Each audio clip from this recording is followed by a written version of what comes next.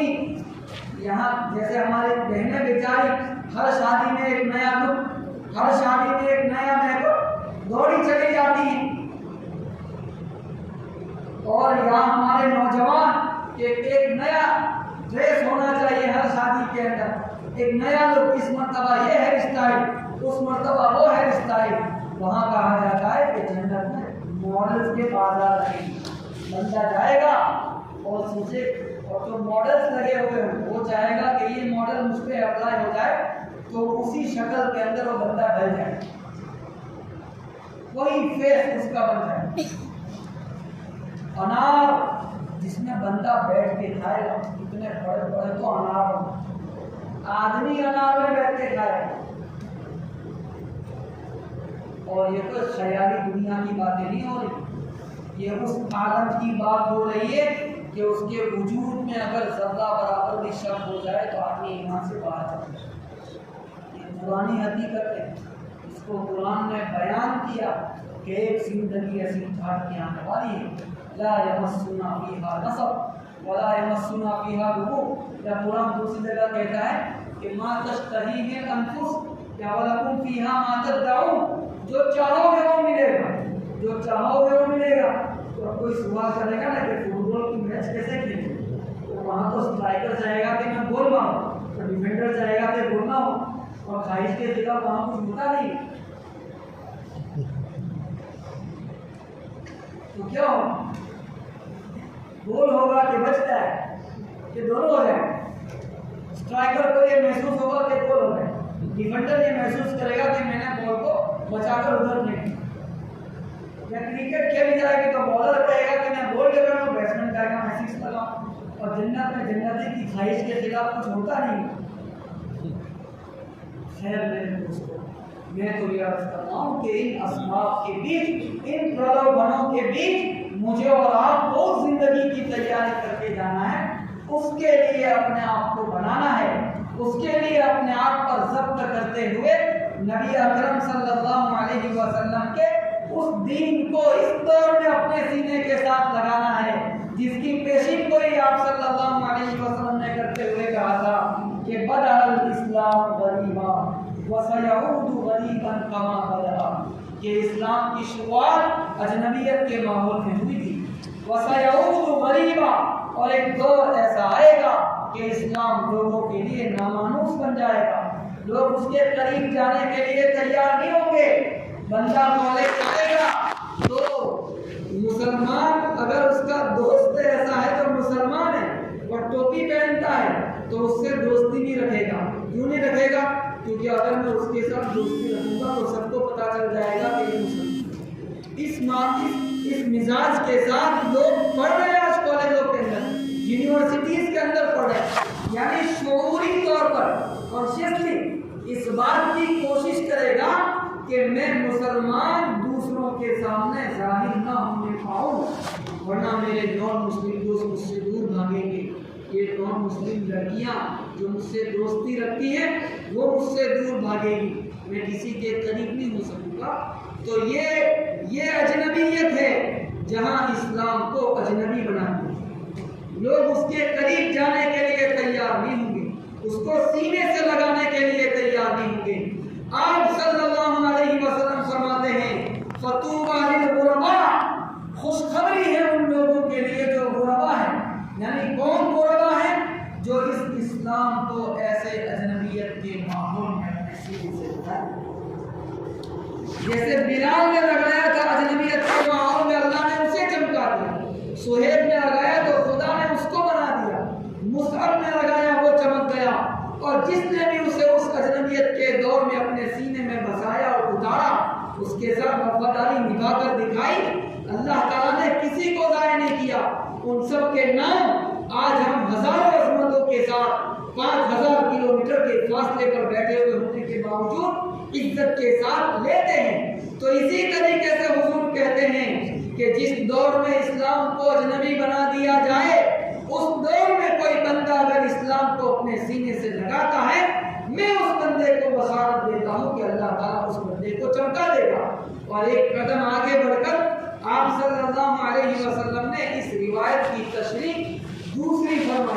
یہ فرمایا کہ غربا کون، وہ کون لوگ ہیں جو دور اجنبیت میں اسلام کو سینے سے لگائیں گے، تو ان کا رول کیا ہوگا؟